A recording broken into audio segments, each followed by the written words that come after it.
인문학에 관심 많은 여러분, 교양과학은 얼마나 알고 계신가요? 무게와 질량의 차이 정확히 얘기할 수 있으신가요? 오늘 물리 읽어드립니다 보시면 어디 가서 교양과학 좀 안다 소리 들으실 수 있을 겁니다.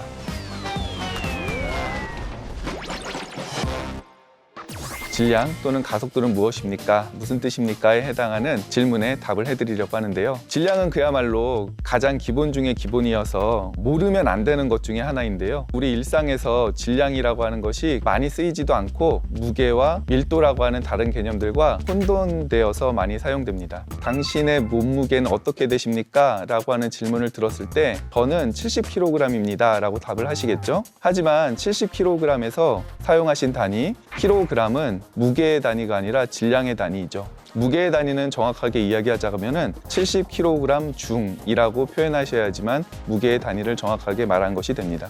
밀도에 대한 이야기는 제가 여기서 한 이유가요. 만약에 이런 질문을 아이에게 들었다고 생각을 해보세요. 아빠, 물과 기름은 왜 섞이지 않아? 물이 기름보다 더 무거워서 그래 라고 답을 하셨겠죠. 하지만 물이 기름보다 더 무거운 게 아니라 정확히 표현을 하자면 물의 밀도가 기름의 밀도보다 더 크기 때문에 부력에 의해서 두 액체가 갈라지는 것입니다. 이런 이야기를 갖다가 하다 보면은 질량이라고 하는 것이 도대체 무엇인가 더 궁금해지는데요. 이 질량과 무게를 그럼 다시 생각을 해보면은 우리 일상에서는 질량이라고 하는 것보다는 무게라고 하는 개념을 더 많이 사용해요. 질량이라고 했으니까 한자어를 빌려다가 사용해 보면은 무게, 무거운 정도는 중량이라고 보통 이야기를 하죠. 그런데 이 중량, 무게라고 하는 것은 다름 아닌 지구가 우리를 끌어당기는 힘이 바로 중량에 해당합니다. 이 질량과 중량은 굉장히 다른 물리량인데요. 스칼라량과 벡터량이라고 이야기를 할 수 있습니다. 스칼라량은 방향의 구별이 없고 하나의 수치만으로 완전히 표시되는 값으로 이야기를 하고요. 벡터라고 하는 것은 크기와 방향으로 정해지는 양을 갖다가 우리가 벡터라고 합니다. 제가 무게는 벡터라고 지금 말씀을 드리려고 하는 거예요. 무게는 지구가 잡아당기는 지구 중력으로 끌어당기는 힘이 무게라고 하였는데 끌어당기는 힘의 크기뿐만 아니라 그 방향이 존재하는 것이죠. 지구 중심 방향이 바로 힘의 크기와 함께 끌어당기는 방향에 해당합니다. 질량은 이와 같이 방향을 가지지 않고 크기만 갖는 값인데요. 그 단위로는 우리가 일상에서 흔히 무게의 단위로 사용하는 킬로그램, 그램, 작은 단위로는 밀리그램이 있겠죠. 그에 비해서 무게를 갖다가 정확히 표현하기 위해서는 단위를 킬로그램 중이나 중이라고 하는 뜻을 갖다가 영어로 킬로그램 F와 같이 표현하기도 합니다. 무게 자체는 중력의 크기이기 때문에 힘이거든요. 힘은 우리가 국제 단위계에서는 뉴턴이라고 하는 단위를 사용합니다. 그런데 뉴턴이라고 하면은 이게 우리가 알고 있는 과학자의 이름이잖아요. 근데 1뉴턴이라고 하는 양이 다름 아닌 1kg의 물체가 1m/s 제곱의 가속도를 받을 때의 힘이 바로 1뉴턴에 해당합니다. 그런데 여기서 가속도를 갖다가 또 읽어드리는 순간 굉장히 큰 혼돈이 찾아올 겁니다. 1m/s는 어떤 단위인가? 바로 다름 아닌 속도의 단위인데요. 1초에 1m, 조금 빠르게 걷는 속도가 바로 1m/s로 표현할 수가 있습니다. 우리 지구가 끌어당기는 지구 중력 가속도를 흔히 9.8m/s 제곱이라고 이야기하는데요. 그 뜻은 그럼 무엇이 될까요? 정지해 있던 물체를 떨어뜨린 것이 1초가 지난 후에 9.8m/s가 된다고 하는 우리가 걷는 속도보다 10배 정도 더 빠른 속도가 된다는 뜻입니다. 우리는 그러한 지구 중력 가속도 속에서 살고 있는데요. 우리 몸의 질량을 잡아당기는 힘의 크기가 다름 아닌 우리 몸의 무게에 해당하게 됩니다. 그래서 우리의 몸무게를 뉴턴으로 표현을 해본다고 하면은 70kg의 질량을 가지고 있는 사람의 몸무게는 대략 700뉴턴 정도가 되는 것이죠. 무게는 중력이 어떻게 정의되느냐에 따라서도 굉장히 달라지게 됩니다. 좁은 의미에서의 중력은 지구가 잡아당기는 만유 인력의 크기만을 중력이라고 이야기하기도 하는데요. 하지만 우리가 일상에서 사용하는 중력이라고 하는 크기는 그렇게 단순하지가 않습니다. 만약에 우리가 살고 있는 지구가 그냥 둥그런 구형이라고 한다고 하면은 지구 표면 어디에서도 지구의 중력이 일정할 수가 있을 거예요. 하지만 지구 중력은 그렇게 일정하지가 않습니다. 산도 있고 바다도 있고 이렇게 울퉁불퉁한 지구에서 지구 중력의 크기는 재는 곳에서 모두 달라질 수가 있겠죠. 간단한 예를 한번 드려볼게요. 엘리베이터 안에 저울을 가지고 탔다고 생각을 해봅시다. 제가 엘리베이터를 저울을 가지고 탄 순간에 마침 사고가 났어요. 재난 영화 같은 거에서 보면은 엘리베이터의 줄이 끊어지는 순간 어떤 일이 일어나나요? 엘리베이터에 탑승하고 있던 모든 사람은 갑자기 몸이 붕 뜨면서 중력이 없는 것처럼 공중에 떠 있게 됩니다. 그럼 나는 그때 저울 위에 올라가 있던 저울에는 도대체 얼마만큼의 무게가 표시가 될까요? 거기에 표시되는 값은 0일 거예요. 그것을 생각을 해보면은 무게라고 하는 것은 0까지도 이렇게 변할 수가 있는 셈이죠. 지구 안에서도 무게를 갖다가 바꿔줄 수 있을 텐데요. 다른 곳으로 가면은 아예 그 중력 가속도가 전혀 달라집니다. 화성으로 가면은 3분의 1 정도가 된다고 알려져 있어요. 지구에서 제자리 높이 뛰기를 한다고 하면은 1m 뛰는 사람도 화성에 가서는 3m를 뛰어오를 수가 있습니다. 이렇게 무게라고 하는 것은 측정하는 곳에서도 많이 달라지고요. 측정하는 방법에 따라서 굉장히 달라질 수가 있습니다. 더 극단적인 상황으로 우주에 나갔다고 생각을 해보죠. 우주인들은 어떠한 끌어당기는 힘도 받지 않고 둥둥 떠다녀서 우주에서 유영을 하는 것을 볼 수 있을 것입니다. 이러한 상태는 정말 무중력 상태일 거예요. 그런데 제가 앞서 설명드렸던 엘리베이터 예에서처럼 엘리베이터가 추락을 하고 있다고 하면은 그 안에서는 정말 무중력 상태가 된 것일까요? 그건 아니죠. 중력이, 좁은 의미의 중력은 없어지진 않은 것이니까요. 하지만 나의 무게, 중량이 0이 된 무중량 상태이라고는 이야기할 수 있을 것입니다. 이렇게 추락하고 있는 상자 안에서는 우리의 질량은 그대로이지만 무게, 중량은 0이 되는 무중량 상태를 만들 수 있고요. 우리가 흔히 우주 정거장에서 우주인들이 생활하는 모습을 보여주면서 무중력 상태이다라는 용어를 사용하는데 정확하게는 무중력 상태가 아니고 무중량 상태인 것이죠. 우주인들이 생활하고 있는 우주 정거장도 사실은 지구를 향하여서 계속 떨어지고 있는 상태인 것입니다. 떨어지고 있는 엘리베이터와 마찬가지로 우주 정거장 안에서도 무중량 상태의 비슷한 상태를 유지할 수 있는 것이죠. 그러면은 중량은 0까지만 가능할까요? 중량을 우리가 0이 아니라 마이너스로까지도 생각을 할 수가 있어요. 방향을 지구 중심의 방향이라고 정해 놓았다고 했을 때 만약에 가만히 두었을 때 떠오르고 있는 어떤 물체가 있다고 하면은 그 물체의 중량은 음의 중량을 가졌다고도 이야기할 수 있을 것입니다. 다름 아닌 부력에 의해서 떠오르는 것들인데요. 헬륨가스가 들어있는 풍선 혹은 열기구들은 공기 중에서 떠오르게 되죠. 떠오르는 동안에는 음의 중량을 가졌다고 이야기할 수 있을 것입니다. 질량을 측정하는 방법은 이와 같이 중력을 갖다가 측정한 다음에 중력 가속도를 나눠줌으로 인해서 우리가 질량을 갖다가 파악할 수 있습니다. 우리 몸의 질량을 묻는 질문에 70kg 중이 아닌 질량의 단위 kg을 사용해서 답할 수 있는 이유이기도 한데요.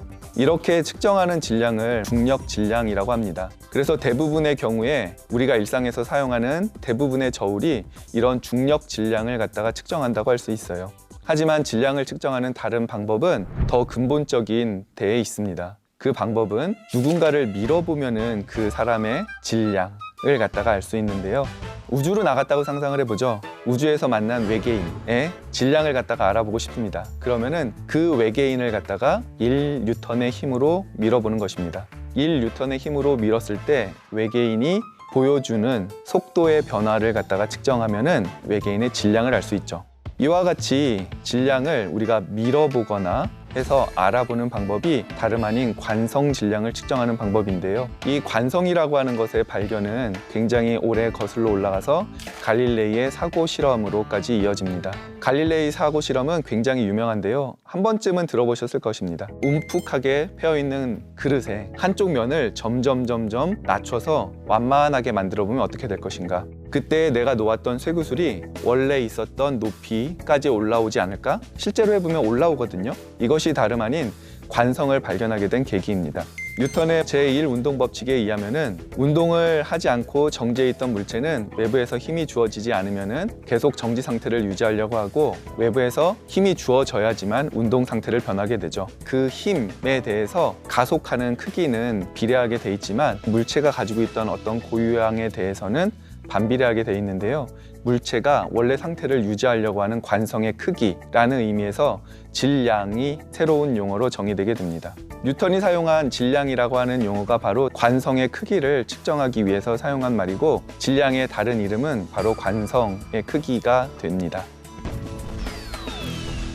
그런데 제가 질량은 변하지 않는다고 계속 말씀드렸는데요. 과연 이러한 질량이 정말 불변일까요? 우리가 생각하는 뉴턴 역학의 한계에서는 질량은 일정하고 변하지 않습니다. 하지만 상대성 이론으로 넘어가면은 질량은 변할 수 있게 되는데요. 움직이고 있는 물체는 점점점 그 질량을 갖다가 늘려갈 수 있습니다. 빛의 속도에 가깝게 움직이는 물체의 질량은 무한대에 이르게 되는데요. 이것은 상대성 이론에서 흔히 이야기되는 시간 지연 현상처럼 물체의 질량 또한 무한대에 이를 수가 있습니다. 그런데 그거 알고 계신가요? 빛은 질량이 없습니다. 빛이라고 하는 것은 에너지를 가지고 있죠. 아인슈타인의 상대성 이론에서 파생되는 E = mc 제곱에 따르면 어떤 에너지를 가지고 있는 것은 질량을 마치 가지고 있는 것처럼 이야기가 되죠. 하지만 빛은 에너지와 운동량을 가지고 있지만 질량을 가지고 있지 않은 입자입니다.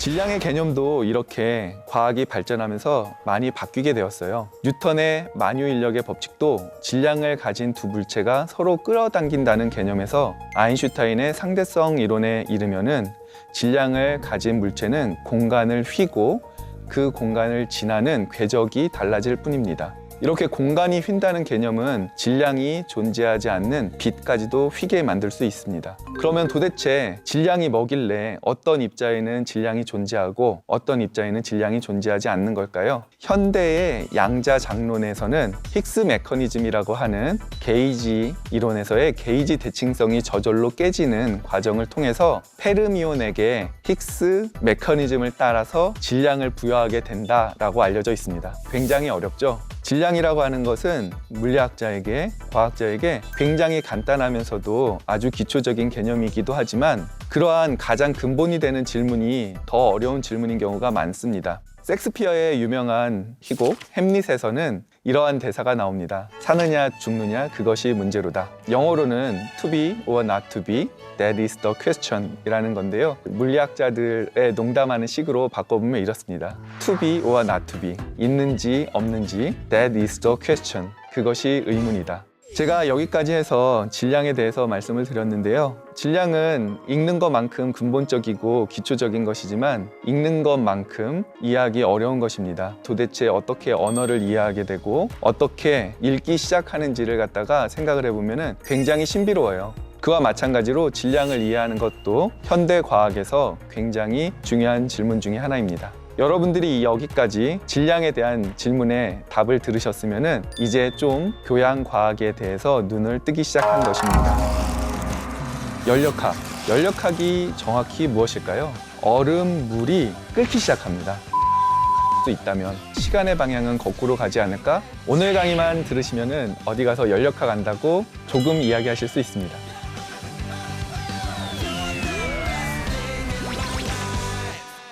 안녕하세요. 한양대학교 응용물리학과 손승우입니다. 인문학에 조금 조예가 있는 사람이라면 읽어봤을 섹스피어. 그렇다면 물리학에 조금 조예가 있어 보이려면 어떤 걸 알면 될까요? 학교 다닐 때 분명 한 번은 들어보셨을 거예요. 연력학. 연력학이 정확히 무엇일까요? 오늘 강의만 들으시면 어디 가서 연력학 안다고 조금 이야기하실 수 있습니다. 연력학에서는 이 온도라는 것을 중요하게 다루게 되는데요. 온도가 올라가면 우리 일상에서는 액체는 부피가 증가하고 금속 막대는 약간 길어지면 도선에서는 전기 저항이 올라가요. 온도를 측정하기 위해서 우리는 어떤 것을 하죠? 굉장히 작은 온도계를 접촉을 시킵니다. 예를 들어서 알코올 온도계를 이용해서 체온을 측정한다고 하면은 처음에 알코올 온도계의 눈금은 방 안의 온도인 섭씨 20도 정도를 가리켰다가 내 몸과 접속시키면은 알코올 표시 막대가 쭉 올라갑니다. 이러한 과정이 온도계와 내 몸이 열 평형을 이루게 되는 것인데요. 그러니까 온도계는 무조건 작으면 좋겠죠. 온도계가 너무 크게 되면은 나의 체온을 빼앗겨서 36.5도가 아닌 낮은 온도로 기록이 될 수도 있을 것입니다. 이렇게 온도를 바꿔주게 되면은 상 변화가 생겨요. 얼음이 물이 되고 물이 수증기가 되는 것이 바로 상변화인데요. 얼음이라고 하는 상과 물이라고 하는 상, 수증기 상태인 기체상을 가지고 있는 것입니다. 많이 보셨을 거예요. 얼음이 녹는 것도 많이 보셨고요. 물이 끓는 것도 많이 보셨죠. 얼음과 물이 같이 있는 상태도 보셨죠. 여름에 시원한 얼음물. 얼음과 물이 같이 있다는 것은 몇 도란 뜻일까요? 그건 0도란 뜻이에요. 왜냐하면 얼음상도 아니고 물상도 아닌 공존인 상태잖아요. 그래서 그 점을 0도, 우리가 어는 점, 얼기 시작하는 점이자 녹기 시작하는 점이 됩니다. 다른 한 포인트를 더 보면은 물이 점점점 온도를 얻어가다가 부글부글 끓기 시작하잖아요. 끓는 점, 물 속에 있는 물 분자가 이제 수증기가 돼서 밖으로 빠져나오는 모습을 보고 있는 건데요. 그때는 100도죠. 임계점이라고 하는데 상이 변하는 점이라고 해서 굉장히 중요한 점이에요. 이 임계점의 위치는 기압을 바꿔주면은 바뀌어요. 그래서 산에 올라가서 밥을 하면은 밥이 설익는다. 그거는 끓는 점이 100도가 아니라 100도보다 낮은 점으로 이동하기 때문에 그렇게 되는 거예요. 사실은 어느 점도 기압이 낮은 곳으로 가면은 조금 올라갑니다. 근데 너무 조금 올라가요. 물은 100도씨에 끓잖아요. 그런데 섭씨 100도에 사우나에서는 사람들이 멀쩡하게 있어요. 왜 온도는 똑같이 높은데 사우나에서는 우리가 죽지 않는 걸까요? 물에서는 훨씬 더 밀도도 크고 열 용량이 훨씬 더 큽니다. 더 많은 열 에너지를 갖다가 포함하고 있는 것이죠. 그에 비해서 사우나에 있는 수증기에서는 열 용량도 적고 기체의 열 전도도가 더 작기 때문에 우리가 그렇게 쉽게 익어버리는 것은 아닙니다. 기압을 계속 낮추다 보면은 무슨 일이 벌어질까? 신기한 일이 벌어집니다. 어는 점이 이렇게 내려오고요. 끓는 점이 내려오다가 어는 점하고 끓는 점이 만납니다. 얼음물, 물이 끓고 있는 상태, 이 두 상태가 한 곳에 만나게 되는 것이죠. 어떻게 될까요? 얼음, 물이 끓기 시작합니다. 도저히 상상이 안 될 것 같은데요. 진공 챔버 안에 집어넣고 기압을 점점 낮춰요. 0.006 기압까지 떨어뜨리면은 물의 삼중점에 도달하게 되는데 이 삼중점이 바로 물이 얼면서 끓기 시작하는 점이 바로 이 삼중점입니다. 이 삼중점보다 아래에서는 바로 승화라고 하는 건데요. 얼음이 물 상태를 거치지 않고 바로 수증기가 돼서 날아갈 수 있습니다. 우리가 일상에서도 볼 수가 있습니다. 고드름이 녹지 않고 크기가 점점 줄어드는 걸 보는 경우가 있어요. 그런데 이 온도와 압력을 계속 높여 나가다 보면은 굉장히 특이한 점이 만들어져서 액체와 기체의 구분이 모호해지는 상태를 만들어낼 수 있고 이것을 우리가 초임계 유체라고 부릅니다. 이 상태는 물의 경우에는 374도까지 올려야 되고 압력도 218도까지 올려야 돼서 만들기가 그리 쉽지는 않습니다. 하지만 주변에서 흔히 볼 수 있는 다른 액체에서 이것을 만들 수 있는데요. 이산화탄소를 얼리면 무엇이 되는지 아세요? 드라이 아이스라고 합니다. 우리 드라이 아이스 방송국에서 많이 사용하죠. 뭉게 하얀색 구름이 피어나는 것 같죠? 그런데 이 드라이 아이스도 압력을 매우 높여주면은 액체 상태를 가질 수가 있고요. 그 액체를 압력을 높이면서 온도도 계속 높여 나가게 되면은 어느 순간에 액체로서 가지고 있는 경계면이 없어지게 됩니다. 이 기체도 액체도 아닌 상태가 바로 초임계 유체라고 볼 수 있습니다. 이 상태는 액체와는 달리 표면 장력을 가지고 있지 않기 때문에 어떤 것을 녹여내기에 편리해요. 그래서 커피에서의 카페인을 녹여내는 것으로도 쓰이고요. 아로마, 기름 같은 것을 짜내는데 이런 기술이 실제로 사용이 됩니다. 연력학 제2법칙은 엔트로피를 정의를 하고 그 엔트로피라고 하는 것이 자발적으로는 절대 감소할 수 없다는 것을 이야기합니다. 그렇다면 엔트로피는 무엇일까요? 열기관에서 효율을 설명하는 과정에서 엔트로피가 정의되어 있는데요. 클라우시우스가 정의했던 엔트로피에서는 열량이라고 하는 에너지를 주었을 때 온도가 어떻게 변하는지를 엔트로피로 정의를 했습니다. 그래서 우리가 이것을 열 효율이라고 보통 이야기하는데요. 열역학이 발전하게 된 것은 열 효율에 대해서 고민하다가 연력학이 발전해 나갔다고 할 수 있습니다. 여러분들이 주변에서 볼 수 있는 자동차, 연료를 떼서 굉장히 높은 온도를 만들고 그걸 이용해서 동력이라는 에너지를 만들어내잖아요. 그런데 자동차가 한 20 몇 % 정도밖에 안 됩니다. 원자력 발전소도 사실은 하나의 거대한 열 기관인 거죠. 원자력 발전소가 한 30% 된다고 해요. 열 에너지가 어느 정도 흩어져서 버려지고 유용한 에너지로는 일부만 사용된다는 것을 설명하기 위해서 엔트로피라고 하는 값을 정의하게 되었습니다.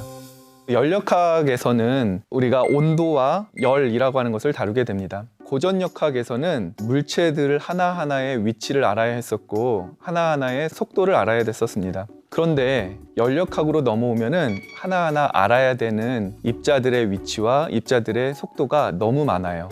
많아도 너무 많아요. 아보가드로 수만큼 있는데요. 아보가드로 수라고 하는 것은 0도씨 1기압에 22.4리터 정도의 부피를 가지고 있으면 거기에 가득 차 있는 기체가 대략 아보가드로 수입니다. 그 수가 6.02 곱하기 10의 23승계인데요. 우리말로 다 말하기도 어려워요. 10의 23승을 제가 찾아보니까 1000해더라고요. 1000해. 그래서 아보가드로 수만큼이라고 하면은 6000해 개의 입자들이 있는 것이 바로 아보가드로 수만큼 기체 분자들이 모여 있는 것입니다.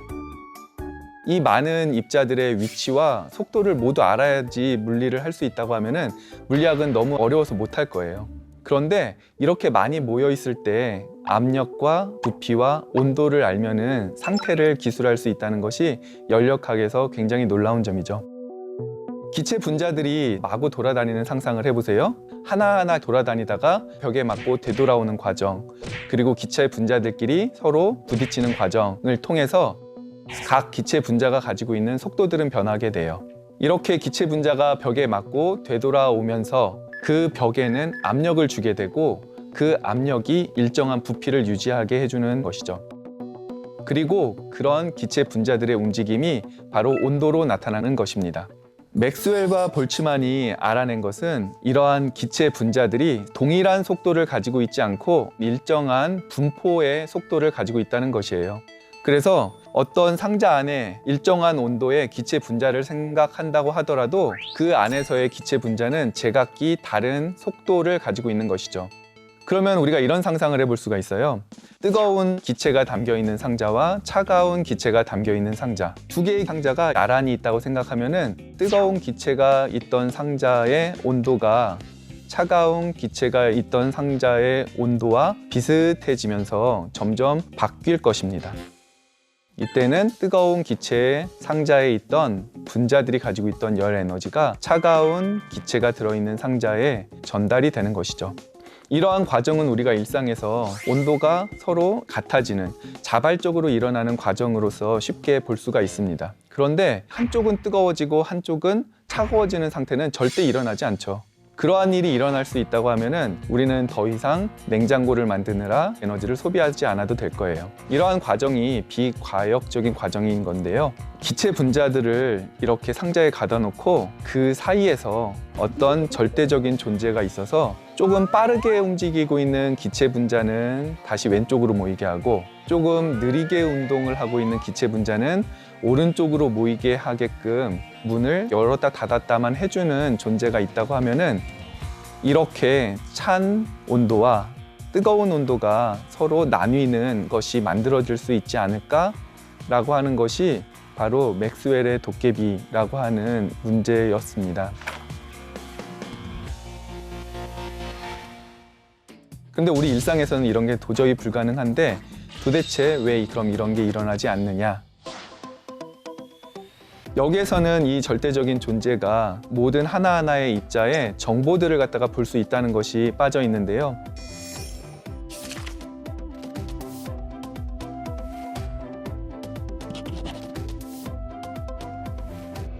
그래서 다름 아닌 엔트로피 증가의 법칙이라고 하는 연력학 제2법칙에 도달하게 되는데요. 연력학 제2법칙에서는 자발적인 과정에 의해서는 엔트로피가 감소할 수는 없다는 것을 보여줍니다. 엔트로피가 그대로 있거나 계속 증가를 할 수밖에 없는 것이죠. 이 엔트로피 증가의 법칙이 시간이 지남에 따라서 엔트로피가 계속 증가한다 라고 하는 것을 말하고 있기 때문에 시간의 화살, 시간의 방향을 결정해주는 법칙이라고 많은 과학자들이 생각을 합니다. 이것이 모티프가 돼서 영화 테넷에 사용되었는데요. 어떤 물질을 만들어내고 그 물질이 엔트로피를 감소시킬 수 있다면 시간의 방향은 거꾸로 가지 않을까? 라고 하는 상상이 만들어낸 것이 영화 테넷이죠. 이렇게 해서 연력학에 대해서 훑어보았는데요. 제가 말씀드린 게 연력학 법칙들을 모두 설명드렸다고는 말할 수 없습니다. 물리학은 구석구석 보면은 더 재미있는 것들이 많이 있습니다.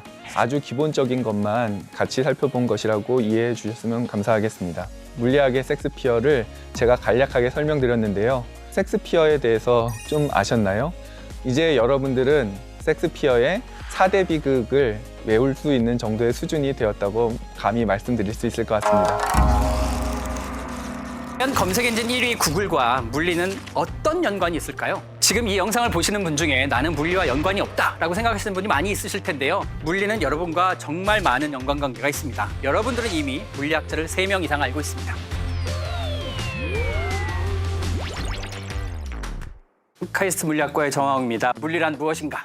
네, 사전 찾아보면 이렇게 나옵니다. 세상 만물의 이치라고 나옵니다. 몇 가지 다른 설명도 있습니다. 지루하고 까마득한 공식으로 채워진 창조주께서 만든 세계를 수식으로 풀어쓰는 과정이다.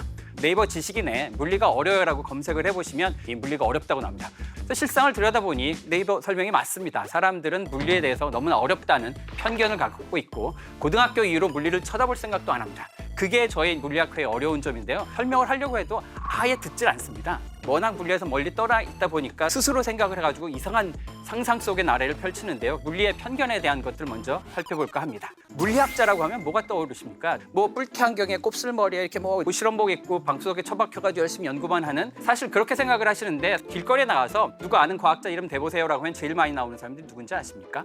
아인슈타인, 뉴턴, 갈릴레이 이 삼총사가 제일 많이 나옵니다. 물리학자를 물어본 게 아닙니다. 과학자 누구 알아요 물어보는데 신기하게도 물리학자를 전부 답하는 거죠. 사실 이렇게 보시면 아시다시피 결국 사람들이 아는 대부분의 과학자는 물리학자입니다. 왜 이런 일이 이루어지는 걸까요? 다른 학문이 나오기도 전에 가장 처음부터 시작했었던 게 물리, 과학의 기초라고 하는 것이 물리였기 때문에 그렇게 된다라고 생각을 하시면 됩니다. 쿼크라고 하는 작은 것부터 저기 우주까지 모든 스케일을 다 연구합니다. 시간도 아주 짧은 시간부터 우주의 나이까지 모든 걸 다 연구하는 만능 과학이라고 하는 거죠. 근데 제가 오늘 말씀드리려고 하는 것은 어려운 쿼크나 우주 얘기가 아닌 건 거고요. 그러니까 우리가 살고 있는 요 영역에 대한 그러한 것도 물리에서 최근 들어서 훨씬 더 많이 관심을 갖고 연구를 하고 있기 때문에 이 부분에 대한 말씀을 드리려고 하는 겁니다.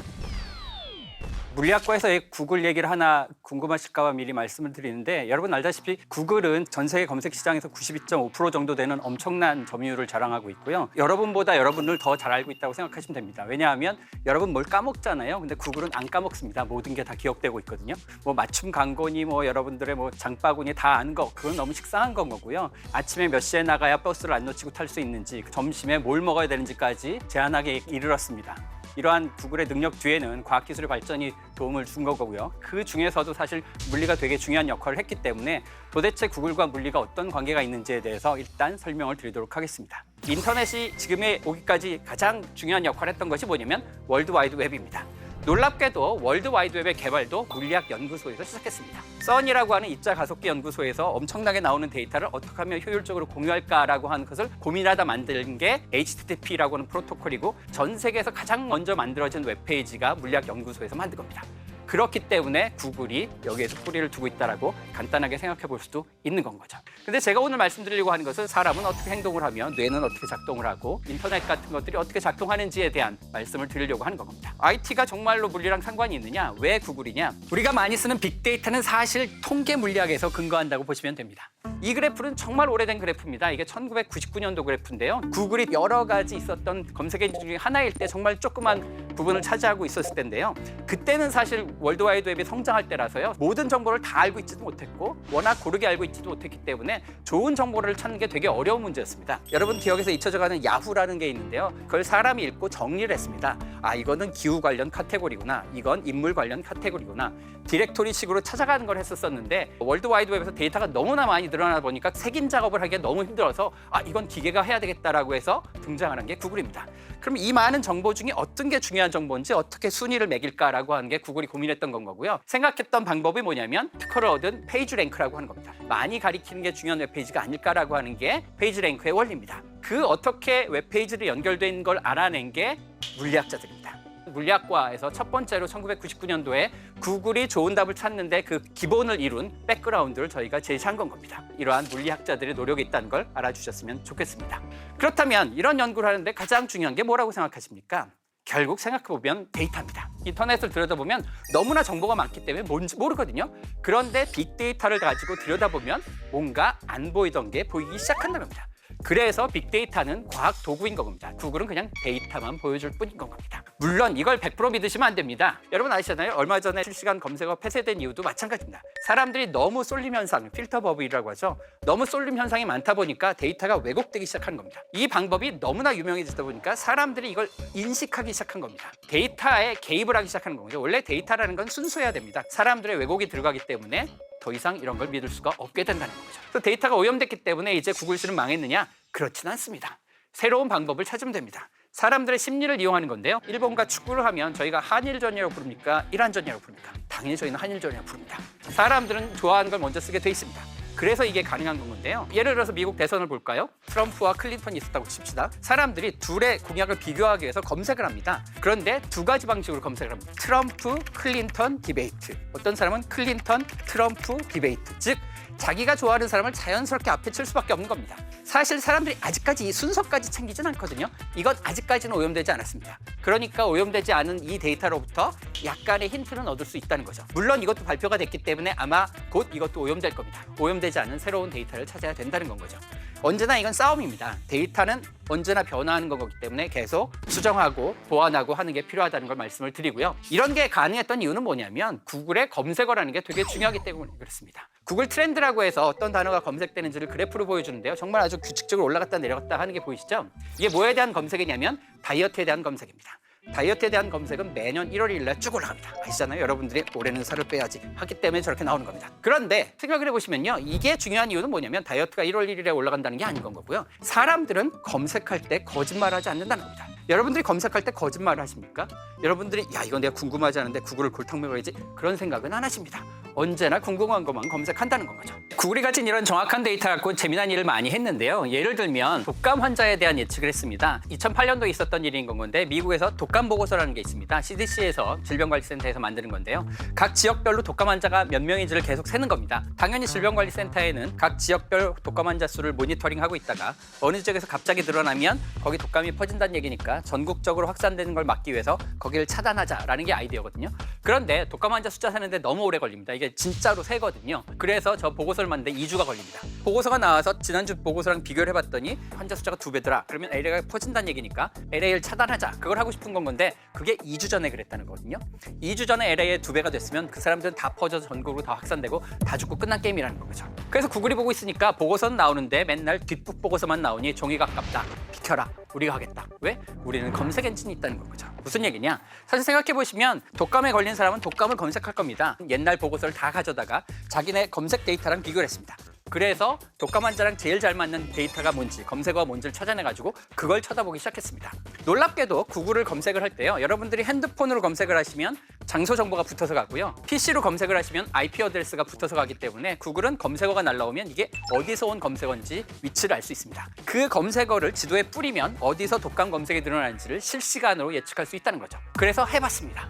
파란색이 실제 환자 숫자고 노란색이 구글이 예측한 건데 정확하게 맞습니다. 2주가 안 걸립니다. 실시간으로 어디서 떠오르면 바로 알 수 있다는 거죠. 이런 식으로 저러한 단어로부터 질병을 예측하는 것까지 이런 좋은 데이터가 있으면 할 수가 있다라는 게 구글의 놀라운 점이죠.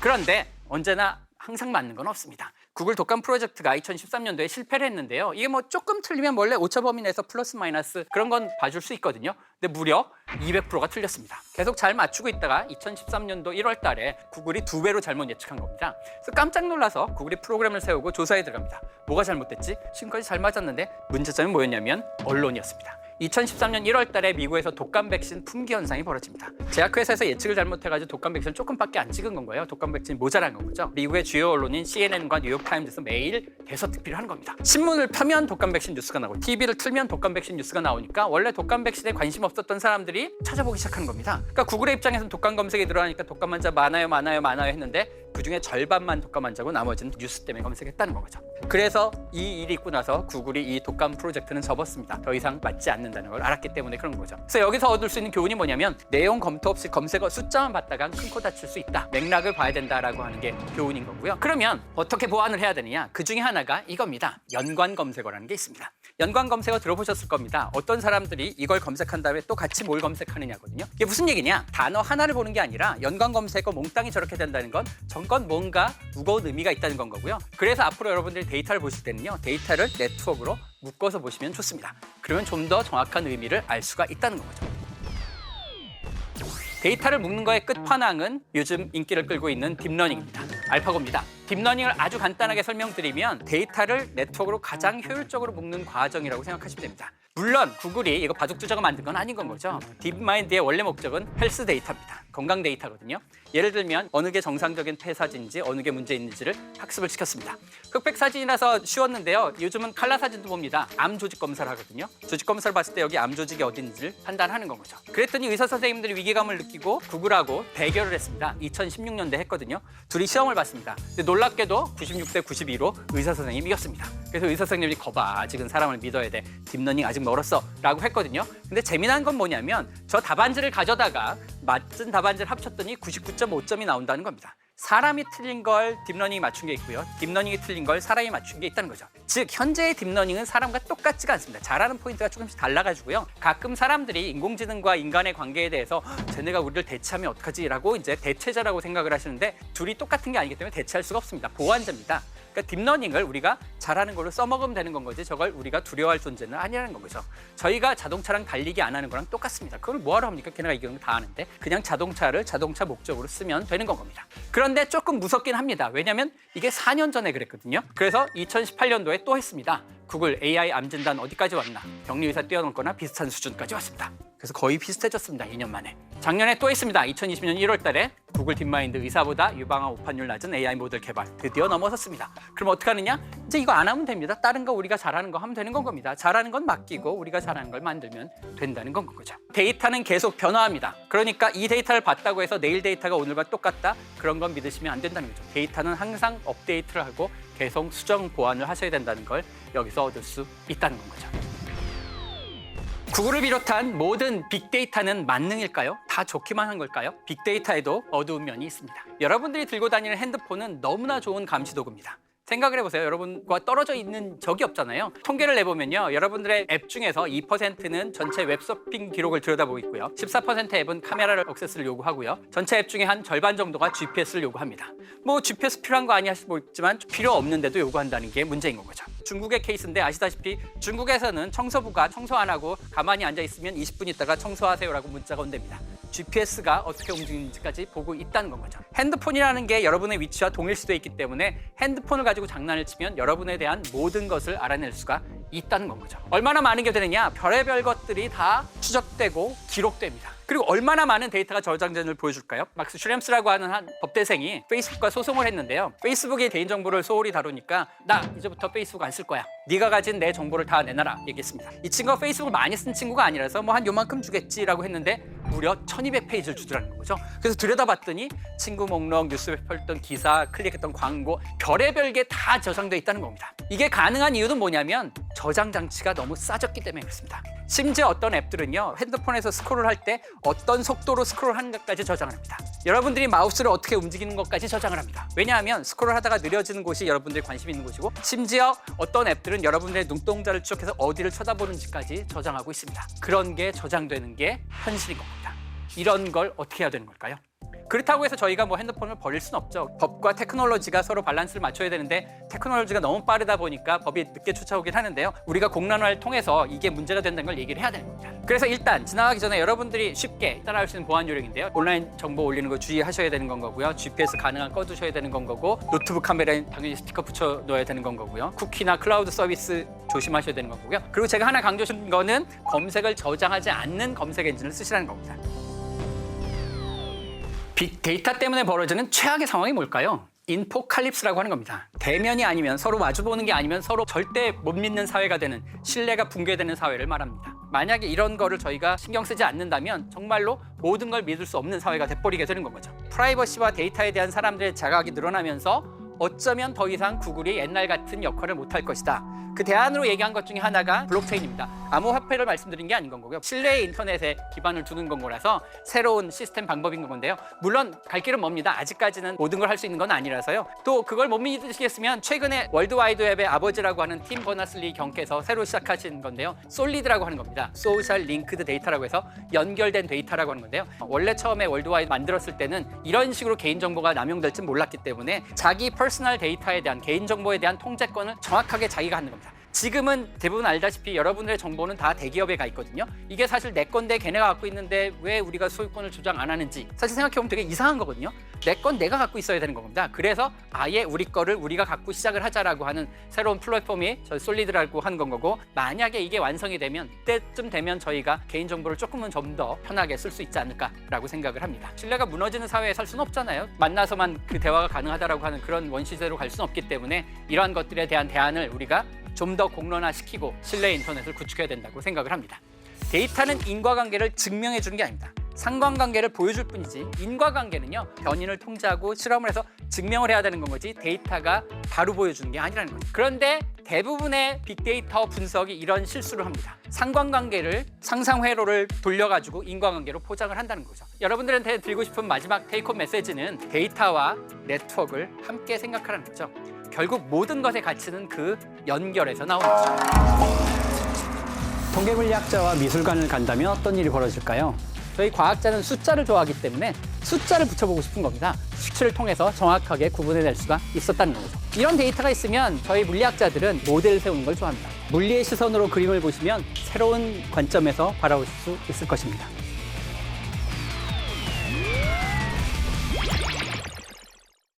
저는 이번 강의를 맡은 카이스트 물리학과 정하홍입니다. 통계물리학자와 미술관을 간다면 어떤 일이 벌어질까요? 물리를 읽어준다고 하면서 갑자기 예술, 그림 얘기를 하지?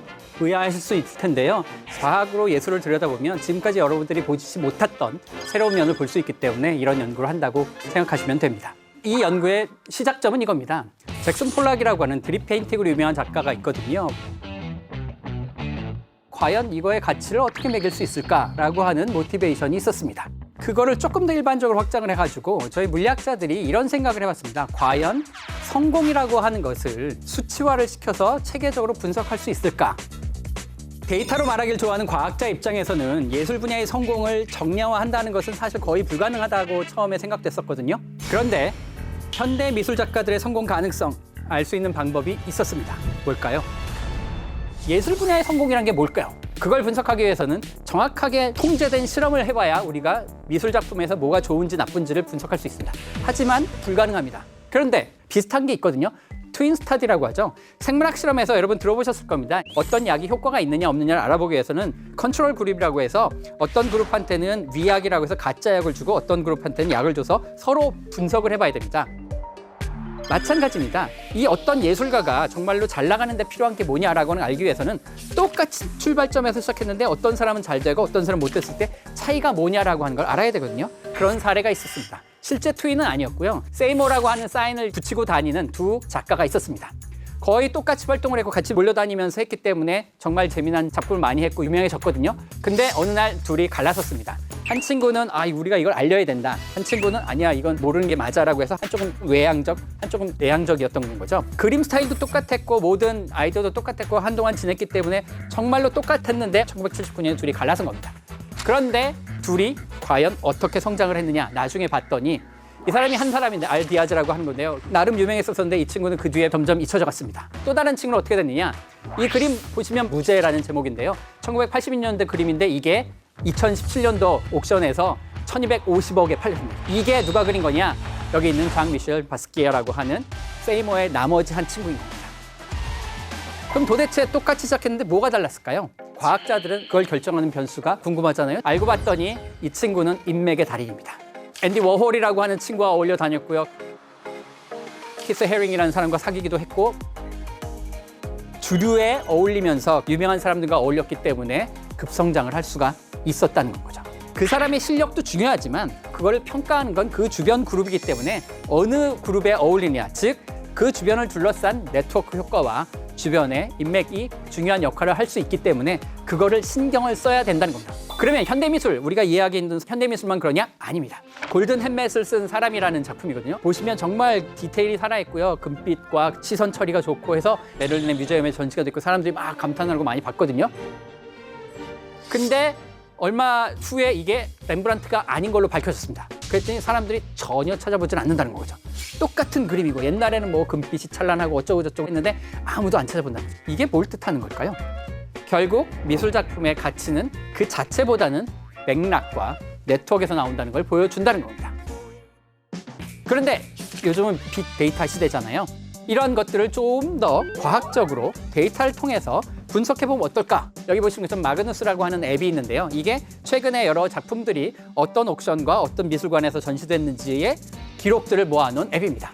저 데이터를 가지고 분석을 시작해보는 겁니다. 첫 번째로 본 게 뭐냐면 어떤 그림이 어떤 식으로 유통이 되는가를 보는 거죠. 각 작품들이 어떤 갤러리와 어떤 화廊과 어떤 옥션을 지나갔는지를 따라서 연결을 했습니다. 그러면 미술 작품이 있는 인스티튜트라고 하는 것들이 서로 연결이 됩니다. 그림들이 어떻게 흘러갔는지를 다 연결해서 미술 기관들의 네트워크를 그려봤더니 정말로 유명한 애들이 거기 다 드러나더라라고 하는 거죠. 보시면 저 중앙에 구겐하임, 모마 같은 유명한 애들이 몰려 있습니다. 이건 가격과 상관없이 그냥 작품들이 어떻게 지나갔는지만 보고 매긴 건데 그 안에 저런 게 드러나더라는 거죠. 그게 신기하게도 작품으로 봐도 또는 작가로 봐도 마찬가지인 겁니다. 락인 이펙트라고 하죠. 초반에 탑 20%에 있었던 사람들은 10년 후에 한 40%가 살아남는데 초반에 밑에 40%에 있던 사람들은 14%밖에 살아남지 못한다는 거죠. 이런 데이터가 있으면 저희 물리학자들은 이런 걸 모델 세우는 걸 좋아합니다. 저희가 물체의 운동을 예측하는 거랑 똑같습니다. 물리에서 공을 던졌을 때 이게 어떻게 움직이는지라는 게 초기 조건, 처음 위치와 속도를 알면 그걸 다 적분을 해서 만들 수 있는 것처럼 미술가들의 커리어라고 하는 것도 초기가 어떻게 시작했는지 알면 그걸 점점점 찍어서 미래를 예측할 수 있지 않을까라고 하는 모델을 만들었고 조사를 해봤더니 놀랍게도 처음에 5기관 어디에 처음에 5군데에 전시가 됐는지를 알면 이 사람이 나중에 어떻게 될지를 거의 예측할 수가 있었다는 겁니다. 여기도 이제 빈익빈 부익부 같은 게 있다라고 하는 겁니다. 너무 슬프죠. 사실 그럼 나 같은 흑수저는 가망이 없는 건가? 아닙니다. 보시는 것처럼 저 밑에서 출발했는데 올라가는 작가와 다른 작가 그룹 두 그룹을 나눠주는데요. 그럼 도대체 저 밑에서 저 위로 가는 그 케이스는 뭐냐? 열심히 조사를 해봤더니 결국 발품을 팔아야 된다는 겁니다. 막 돌아다니면서 세일즈를 해야 되는 거예요. 발품을 팔아서 여기도 전시를 하고 다양한 곳에서 시도를 해야 주류 사회에 편입할 수 있는 결국 네트워크를 찾아다녀야 성공할 수 있다는 거죠. 물론 두 개가 맞춰야 되는 거지 실력이 없는데 인맥만 갖고 되는 건 아닌 건 거니까 그걸 오해하시면 안 되는 건 거고요. 하지만 두 개의 연관관계가 꽤 있다는 건 말씀드리고 싶습니다. 지금까지 말씀드린 것은 예술가들의 커리어를 저희가 분석을 했었던 건데요. 사실 미술 작품 자체를 분석한 건 아니거든요. 그러면 좀 더 기초적으로 작품 자체를 분석해보면 어떻게 될까라고 하는 게 제 연구 시작점이 되는 거죠. 그림을 몇 장 보고 시작을 해볼까요? 서양 회화에서의 그 초상화가 어떻게 시대적으로 변화하는지를 보여주는 작품인데요. 저는 뭘 하고 싶은 거냐면 저희 과학자는 숫자를 좋아하기 때문에 저 각각의 작품에다가 숫자를 붙여보고 싶은 겁니다. 뭔가 어떤 기준에 의해서 숫자를 붙이면 순서 매기기도 쉽고 아 얘는 뭐 어떤 특징이 더 세고 약하고 하는 걸 할 수 있지 않을까라고 해서 숫자를 만들었고 그게 이 그래프입니다. 이게 시대별로 어떤 숫자가 이렇게 쭉 변화하는 걸 보여주는 건데요. 저런 식으로 변화한 것들이 각각의 그림에 해당하는 숫자가 저 그래프에서 나타난 겁니다. 이게 뭔지는 후반부에 설명드리도록 하겠습니다. 이러한 그림 작품 또는 예술 작품을 분석하는 학문을 스타일로메트리라고 합니다. 스타일을 메트리, 측정한다는 겁니다. 한국어로는 양식 측정학이라고 부르는 건데요. 예를 들면 이런 건 겁니다. 문학 작품. 사실 어떤 저자, 어떤 작가를 생각해 보시면요. 그 작가는 쓰는 풍이 약간 똑같거든요. 주로 쓰는 단어가 있고요. 주로 쓰는 문체가 있기 때문에 각 작가의 작품을 분석하면 그 사람과 비슷하게 쓰는 딥러닝을 만들 수도 있고 아 이게 누구 작품인지 판별할 수도 있습니다. 그게 이제 스타일로메트리에서 하는 작업인 거거든요. 그걸 저희는 미술에서 해보고 싶었던 것입니다.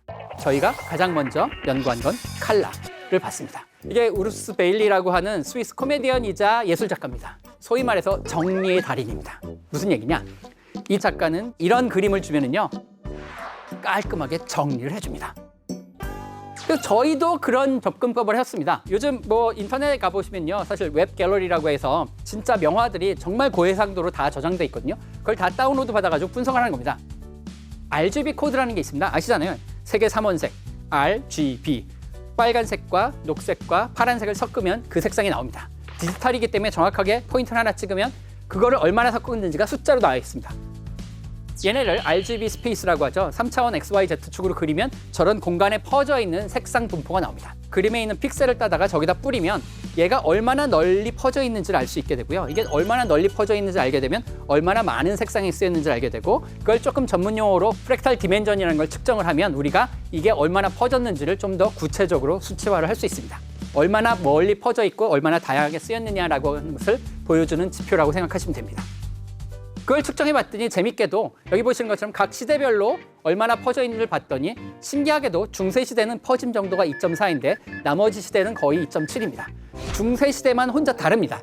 생각해 보시면요. 중세 시대에는 색상의 다양성이 덜하고 다른 시대의 색상의 다양성이 더 많다는 거거든요. 아시겠지만 중세 시대에는요. 정치 종교적인 이유로 특정 색상, 어두운 색상이 강요됐습니다. 그렇기 때문에 색상의 다양성이 떨어지는 건 거고요. 그거를 저희가 수치를 통해서 정확하게 구분해낼 수가 있었다는 거죠. 물론 이렇게 생각하시는 분도 계십니다. 뭐 다 아는 거 아니야? 다 아는 걸 뭐하러 또 해? 하지만 빅데이터 분석을 하면요. 항상 여러분들이 아는 내용이 나옵니다. 신기한 거 나오는 적은 거의 없습니다. 제가 말씀드리고 싶은 건 뭐냐면 정량적인 분석을 할 수 있다는 거죠. 즉 정성적으로 그래 중세 시대와 다른 시대는 다를 거야 하는데요. 저희는 수치로 몇 년, 몇 월, 며칠에 얼만큼 높아졌습니다라고는 정량적인 설명을 바꿀 수 있다는 게 이러한 과학적인 접근의 장점이라고 생각하시면 되는 겁니다. 그다음에 색상을 봤으니까 두 번째로 뭘 볼까 했더니 명암 기법 효과라고 하는 게 있는데요. 유식한 말로는 키아로스크로라고 합니다. 키아로가 라이트, 오스크로가 다크라고 하는 어두운 거기 때문에 사실 저 효과는 어떤 걸 강조할 때 주로 쓰이는 효과인데 저 방식을 우리가 숫자로 만들 수 있지 않을까라고 생각해서 고안해낸 방법입니다. 뭐냐? 이렇게 하는 겁니다. 그림을요, 저희가 2차원 그림을 3차원으로 만드는데요. 밝은 색상은 높게 표시하고요. 어두운 색상은 낮게 높이를 부여하는 겁니다. 그러면 2차원이었던 그림이 밝기로 올라갔다 내려갔다 하는 거칠은 표면이 됩니다. 생각해 보세요. 명암 대비 효과가 세다는 얘기는 거칠기가 울퉁불퉁하다는 거고요. 명암 대비가 약하다는 것은 스무스하다는 거거든요. 그래서 저희가 저 거칠기를 잴 수 있으면 거칠기로부터 명암 대비 효과를 뽑아낼 수 있지 않을까? 마침 물리에는 표면 거칠기 지수라고 하는 숫자가 또 있습니다. 통계 물리에서 많이 쓰던 방법인데요. 이러한 물리 지표를 가져다가 저기다 적용을 해봤더니 신기하게도 각각의 그림들에 대해서 거칠기 지표가 얼마 되는지를 알 수 있었고 여기도 신기하게도 보시는 것처럼 물론 중간에 떨어지는 데도 있지만 시대가 지날수록 그 거칠기 지수가 올라간다는 것. 즉 저걸 해석하면 뭐냐면 시간이 지나면 지날수록 명암 대비 효과, 키아로스크로라고 하는 기법이 많이 쓰인다는 거거든요. 왜냐하면 아시다시피 사람들은 자극에 둔해지기 때문에 점점 더 센 자극이 필요한 겁니다. 그러니까 명암 대비 효과를 처음에는 조금 써도 사람들이 인정을 했는데 강조를 하다 보면 명암 대비 효과가 세질 수밖에 없고 이게 수치로 나타나는 겁니다. 그런데 사실 색상만 갖고 그림이 되는 건 아니잖아요. 결국은 그건 어떻게 구성하느냐입니다. 그런 걸 하기 위해서 조금 더 다른 접근을 해봤습니다. 조금 더 깊이 들어가는 거죠. 데이터 분석 기법 중에 K-민 클러스터링이라고 해가지고 그룹 짓는 거는 되게 쉽게 많이 할 수 있는 거거든요. K라는 게 1개가 될 수도 있고 2개가 될 수도 있고 3개가 될 수도 있고 10개가 될 수도 있습니다. 그림이 있으면 그 그림에서 가장 많이 쓰이는 색상을 가지고 파이 차트를 만듭니다. 예를 들어 볼까요? 반 고어의 그림을 가지고 여기서 가장 많이 쓰인 색상을 가지고 파이 차트를 만듭니다. 그래서 이렇게 분석을 해놓으면 뭐 좀 더 많은 정보를 주긴 하는데 말씀드린 것처럼 과학자들은 숫자를 좋아합니다. 그래서 저거를 숫자 하나로 나타내고 싶은데 어떤 숫자를 부여할 게 없는가? 저 파이 차트가 보여주는 게 뭐냐면 대비되는 색상이 많이 쓰였고 비슷한 색상이 조금 쓰였고 그런 걸 판단할 수 있습니다. 그게 소위 말해서 컨트라스트거든요. 색상 대비 효과라고 하는 건데 저 색상을 알기 때문에 저희가 뭘 할 수 있냐면 이거는 RGB는 아니고요. CI 랩 스페이스라고 해서 저게 우리가 인지했을 때 보는 사람이 생각하기에 멀다고 느껴지는 색상을 배치한 좌표인데요. 색상 공간에서 이 두 색깔 사이의 거리를 계산하면 평균 거리라는 걸 계산할 수가 있습니다. 저기서 두 색상의 거리의 가중치 평균을 계산을 하면 컨트라스트라고 하는 것을 숫자로 만들 수가 있게 됩니다. 대표적인 예제가 여기 있는데요. 보시는 것처럼 점진적으로 변하는 것보다 스무스하게 변했을 때 컨트라스트가 세고요. 흐리멍텅하게 변하는 것보다 강렬하게 변할 때 컨트라스트가 세게 나오는 게 당연한 겁니다. 왼쪽 그리면 컨트라스트가 낮아 보이고 오른쪽 그림은 세 보이잖아요. 그게 숫자로 정의가 된다는 거죠. 그냥 느낌적인 느낌이 아니라 숫자로 만들 수가 있다는 거죠. 이게 아까 보여드린 여인들의 초상화에서 숫자가 나타내는 겁니다. 칼라 컨트라스트를 시대별로 보면 신기하게도 여기도 증가를 합니다. 이것도 비슷한 식으로 이해할 수 있습니다. 컨트라스트가 점점 세지는 거죠. 왜냐하면 사람들은 더 센 자극을 원하기 때문에. 그래서 여기서도 그러한 특징을 알 수 있습니다. 그러면 아주 초보적인 수준에서 제일 먼저 할 수 있는 게 뭘까를 생각을 해봤습니다. 구성 비율입니다. 황금 비율이란 말 들어보셨죠? 산수로 말씀을 드리면 유클리드가 이제 처음 얘기를 했는데요. 사각형 두 개가 등장을 합니다. 직사각형에서요. 긴 변의 길이와 짧은 변의 길이가 중간에 나눈 A 대 B, 긴 선분을 나눈 비율과 똑같아졌을 때, 즉 A 플러스 B 대 A가 A 대 B가 되는 그 비율을 황금 비율이라고 합니다. 계산을 하면 0.618 대 0.382로 나누는 게 거기가 황금 분할이 되는 겁니다. 이게 멋있다라고 알려져 있거든요. 그래서 사람들이 많이 분석을 했습니다. 보시는 것처럼 파르테논 신전에서 황금 비율이 존재를 하고, 그다음에 모나리자도 보면 모나리자는 어마어마합니다. 무슨 모든 게 다 황금입니다. 근데 좀 이상하지 않습니까? 생각을 해보시면 이게 코는 왜 여기서부터 잡고 인중은 왜 여기서부터 잡고, 맞추려면 코에 걸면 코걸이, 귀에 걸면 귀걸이 아닌가? 황금이라는 것에 뭔가 약간 의구심이 들지 않습니까? 과연 세계의 예술가들은 정말로 황금 비율을 사랑했을까요?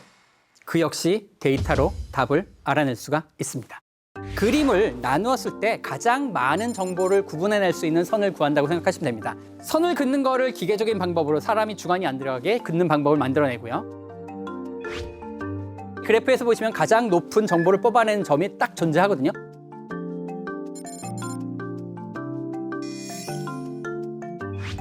즉, 그림을 나누었을 때 가장 많은 정보를 구분해낼 수 있는 선을 구한다고 생각하시면 됩니다. 그러면 정말로 작가가 이러한 구성을 계속 신경 쓰면서 했느냐라고 하는 것을 저희가 검증해 볼 수가 있게 되는 것이죠. 그리고 원래 질문으로 돌아가죠. 저희 원래 질문은 나누는 게 목적이 아니고 사람들이 황금 분할로 작가들이 많이 이걸 나눠 썼겠느냐라고 하는 게 질문이었거든요. 저 비율이 아까 말씀드린 0.618 대 0.382가 되느냐라고 하는 걸 보자는 거죠. 그래서 그 숫자를 다 모아봤습니다.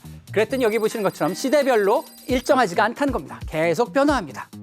그러니까 황금률이라고 하는 저기 점선으로 되어 있는 거에 근처 간 사람도 있지만 아닌 사람이 대부분이라는 거죠.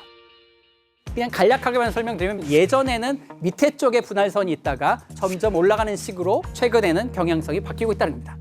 이것도 어느 정도 해석이 가능합니다. 아시다시피 옛날에는 하늘을 숭배하고 신을 섬겼기 때문에 하늘의 비중치가 큰 겁니다. 하지만 이제 인본주의가 되기 시작하면서 땅에 대한, 사람에 대한 관심이 많기 때문에 하늘이 줄어들고 땅이 늘었다라고 생각을 하셔도 됩니다. 황금률이라고 하는 것을 선호했다라고 얘기하기에는 데이터가 보여주기에는 그 근거가 약하다라고 생각을 합니다. 그래서 제가 오늘 미술 작품을 과학으로 분석하는 거에 대해서 말씀을 드렸는데요. 과연 미술 작품을 과학적으로 분석하는 게 말이 되느냐라고 하는 질문에 대해서 저희가 뭐 논문을 여러 가지로 써가지고 보여드리긴 했는데, 제가 생각하는 답안지는 뭔가 새로운 관점에서 과학적으로 들여다보는 새로운 재미를 찾을 수 있지 않을까 생각을 해서요. 여러분들도 이제 미술 작품을 보실 때 조금은 다른 측면에서 또 다른 눈으로서 보시면 미술관을 가는 재미가 더 있지 않을까라는 게 오늘의 메시지입니다.